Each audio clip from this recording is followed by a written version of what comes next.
Welcome to the Living While Loving Your Child Through Addiction podcast. Here, we focus on self care as we tend to our own lives while extending love and compassion to our kids. This podcast offers science backed skills to bring hope and healing to your entire family. Did you know that you can watch my podcasts on Spotify? They actually do video episodes on there now. And so you can watch me talk to myself as I talk about today's topic. I'm kidding, but that's how it used to feel when I first started doing solo episodes. Like I was talking just to myself. But now that I've been doing this for so many years and heard from so many of you, I literally just picture you guys in my head as I'm talking, like driving in your car or doing the dishes or running or whatever. So it doesn't feel so much that way anymore. But you can also comment on the episodes there, which I think is another neat feature that they added, and I can respond to the comments. So if you'd rather watch than listen, then check it out on Spotify.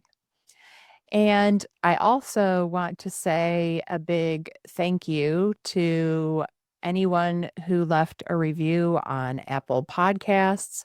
I noticed there were a couple new a couple of new reviews after the last episode, and I really want to thank you for that. It means so much to me because it really will help a parent who is overwhelmed and struggling decide that this podcast is worth listening to. I mean, you think about it. I'm one of those people who doesn't buy anything without reading the reviews first. Like that really guides me in my decision making.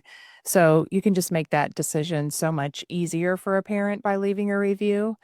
And I found a video, it's like a minute long, where somebody explains how to leave a review on Apple Podcasts.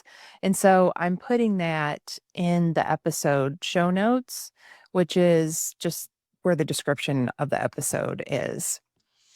And today's episode is going to be short but powerful and, dare I say, life changing if you really start practicing this, because it had a huge impact on me when I learned this. Now, I know it can be really hard to see this when you're in the middle of struggling with your child's substance use. And, but you always have a choice, even when it doesn't feel like that. And I know most of the time it doesn't feel like you have a choice because all of the options that you have in front of you are terrible and you feel trapped by them. But the truth is that even if we don't like any of the options, even if they all suck, but we're choosing one of those options, we're still making a choice. And owning that choice matters because it restores that sense of agency that we had before we started going through our kids' substance use. And that gives us peace of mind. For the first, I don't know, 5 years of Helanna's struggle with substance use, it felt like everything was out of my control. Literally everything. That was the lens that I was looking at life through. My life felt like it was completely at the effect of her and her substance use. And that sense of helplessness just colored every area of my life, even areas where I still hadn't lost control. I just brought that feeling and that attitude into everything. And when you believe that you have no control, it just makes everything heavier, harder, darker, more overwhelming than it does when you see that you do have choices. And it wasn't just about the things that were hard. It was that without a sense of agency or a sense of control, I had no spectrum of good or bad or in between. Everything was just unbearable. And that's why this conversation about choice is so important, because seeing and owning your choices, it doesn't change the circumstance, but it changes your entire experience of living with your child's substance use. And it does help soften some of that pain. It keeps us from adding to the pain for sure. And it brings back this sense of power and control in our lives. And it also gives you clarity because you're actually acknowledging and being more intentional that you are making decisions. You start to pay more attention instead of feeling like your life is just consumed by chaos. So, when a parent thinks, I don't have a choice, what they mean is, I don't like the options that I have. And they aren't making that distinction. I know that I wasn't, but that distinction makes all the difference. So let me give you an example. Say that your adult child moved back in with you. You have a rule. They agreed not to use substances in your home. They've been living with you a couple of months and using substances the whole time. You don't want to put them out on the street. So you feel like you don't have a choice because you don't like your option, but you're choosing to let them stay in your home. Yet rehearsing this idea over and over in your head, thinking about how stuck you are, and that just creates all this resentment and feelings of powerlessness. And again, this mindset starts to bleed into all other areas of your life. So let's talk about why it feels like you don't have a choice. I mean, one thing is that our brain equates choice with that I have good options. There's at least one option that I like. That's what makes it feel more like a choice. And when all the options feel bad, our nervous system interprets that as that we are trapped rather than we're making a choice. Some of the decisions, some of the choices that we have to make are really hard. And we might not want to own responsibility for the outcome of those choices. So saying I don't have a choice creates some distance from the weight of this choice that you have to make and everything that you're going through. It helps relieve some of the sense of responsibility. And then there's also that fear and guilt and grief and overwhelm, all of those things, they cloud our thinking. But the difference between I don't like my choices and I don't have choices can get even more blurred in that clouded thinking. But we can reframe that just by acknowledging to ourselves, saying out loud that all of my options are shitty. I don't like any of them, but I am still making a choice. I am choosing the shitty option that I like my reason for choosing. And that pulls you out of that sense of helplessness and gives you that sense of agency and power back in your life. Just saying it out loud and acknowledging to yourself that you're making a choice. There's also that every choice we make has a cost and a benefit, but sometimes we freeze because we're searching for an option that has no cost, no downside. But a lot of times that option doesn't exist.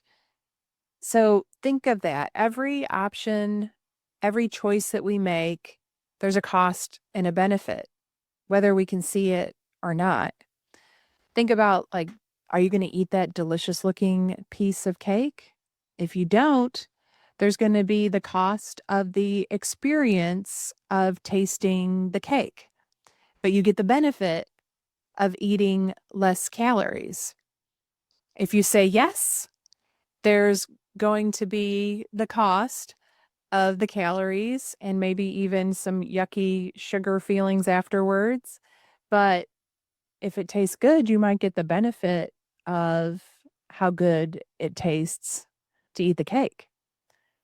But we don't always think in such stark terms with cake the way we do with our kids. So let's go back to an example of, I don't want my child using substances in my home, but I also don't want them living on the street. If you let them stay, there's the benefit of their safety and them having a roof over their head. You know that they're housed. The cost is that now your boundary's been compromised. You might have values about a drug-free home. That's the cost. If you don't let them stay, the benefit is that you're honoring your value and your boundary. But then the cost is the heartbreak of not having them there and maybe them possibly being somewhere unsafe or unhoused. Both of these options are painful, but when you realize you're choosing your value of safety, having them in the home, over your value of abstinence in your home, then you can shift from I have no choice to I made a choice based on my values. And again, our nervous system likes recognizing that we have a choice. That gives us clarity and that sense of agency, and that can bring some peace, being able to say, I like that decision that I made because I'm prioritizing this value over the other one. Now you've got some real clarity and a way to back yourself up on the decision that you made. And it's not just the really hard gut wrenching decisions that matter. Every day is full of micro decisions that you don't even realize you're making. But if you start noticing them, you can build that choice muscle, like going to the gym, starting with the small weights, noticing, like, I'm choosing to drink water right now because I like the way my skin looks when I'm well hydrated. Or I'm choosing to wear slacks to work today, even though I want to wear my comfy pajamas because I want to honor the dress code at work and be professional. Or I'm choosing to turn left right now because it's the most direct route to my office. Like these tiny acknowledgments that that's a choice, right? It's a choice to turn left. You don't have to go left. I guess you could take enough rights until you finally got there, but that it's a choice to turn left.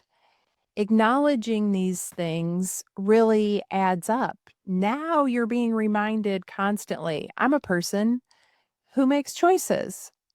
I am adept at decision making.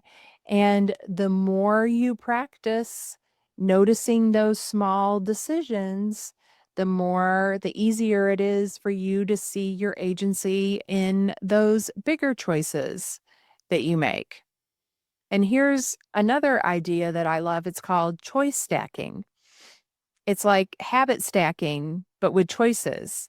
So think about linking together all the choices you make in a day like beads on a string. So, like, by the end of the day, you'd look back and you'd see this whole string of intentional choices that you made, even on a messy or painful day. In fact, it could be even more helpful on a messy or painful day And you had this tangible reminder that helps you see your strength and that you're an action taker, not a passive observer who all these bad things are just happening to.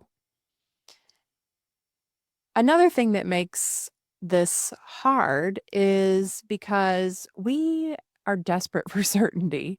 Like our human brains love certainty and we want certainty before we make a decision. So that can lead to something that I see a lot, which is parents sitting back waiting to see what their kids do before they decide what they're going to do. But when they do that, they've actually made a decision, and that decision is to put their kids in charge. But then they end up feeling resentful because they're not recognizing that they're the one that put them in charge. They just feel like they're constantly waiting and at the effect of their decisions. So you think about, a parent saying, we're just going to wait and see if he decides to go to treatment, and then we'll decide what we're going to do. That's a trap because now your child is in charge of your decisions with their decisions. You've put your boundary, your home, your peace of mind, everything in their hands. Instead, if you want to claim your agency, decide ahead of time what you're willing to do, no matter what they decide. If he goes to treatment, then we're going to do or willing to do X, Y, and Z. If he doesn't, then we're willing to do A, B, and C instead. So do you see the difference? In that first version, we've totally handed away our power, left our life on hold, waiting to see what they do, which makes the waiting even more agonizing than it would be already. But in the second scenario, a clear decision was made. You know what you're going to do either way. And that gives you that sense of power and control, helps you feel more regulated in this situation. That's what keeps you grounded in your own values instead of riding that roller coaster of their choices. So, going back to wanting certainty, we want to feel certain before we decide. But a lot of times that information doesn't come until afterwards, right? Like we decide we're certain once we find out the result of the choice that we made. And it's so important in this situation to have your own back and just remind yourself that you made the best decision that you could with the information that you had at the time.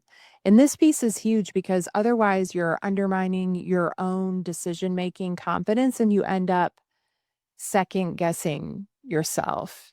Because if you're just going to criticize every choice that you make, it's just going to go back to what I talked about in the beginning, where you want to create that distance from your choices again. And it's going to be easy to just kind of glaze over and let all this life just start happening to you again. So it's important to, again, just repeating myself, to have your own back. You're doing the best you can with the information that you have at the time. Don't use the information that comes after the decision against you. We really need compassion for ourselves in this situation. So, also, if you wait until you're 100% certain, it's easy to get stuck. But again, if you make your decision based on your values, then that opens up more information. And even a decision that doesn't go the way that you wanted it to, and maybe you want to label it as wrong, you've created more clarity because now you know more than you did before you made the decision. And again, this is where micro decisions help so much because every time you decide which direction you're going to turn, what to eat for lunch, how to respond to a tough moment, you're teaching your brain and body that decisions are just experiments, that they're not traps. And that's how you build that muscle of seeing your choices, strengthening your confidence as you navigate the harder choices. So here's what I want you to remember: you always have a choice, even if your options suck and you don't like them. Every choice reflects a value. So if you focus on your values and you own the choice that you're making, you're going to have less regret. Those little everyday, million decisions, micro decisions that you make a day matter, right? They can help build your choice muscle. And then the last thing is that clarity comes as you make choices and move forward, not while you sit and wait to be 100% certain. Now, the agency of owning your choices, of course, does not ease all of the pain, but it makes things a lot easier. And it goes a long way in your relationship with your child, too, because you're not going to feel at the effect of them so much. You're not going to be so resentful, feeling like you are that, you're constantly waiting to see what they're going to do and your life is on hold while you wait to see what they do. No, you're going to own that you have a choice here and decide what you're going to do, what they do either way. So the next time you catch yourself saying, I don't have a choice, just pause and say, what am I choosing right now? Am I saying this just because I don't like my options? Identify those options and what values you want to follow when you decide which option you're going to choose. And that's really going to change how you experience your child's substance use. All right, I told you this was going to be short today. That's it. So, thank you for listening to the podcast today. If you're tired of feeling stuck and scared and unsure of what to do next, you can schedule a road to recovery call with me. We will explore what is possible for you and your family with support from somebody who truly understands what you're going through. You don't have to do this alone. The Road to Recovery call link is in the show notes and also on my website. Until next time, remember that taking care of yourself is not a luxury, it is a necessity. You matter too.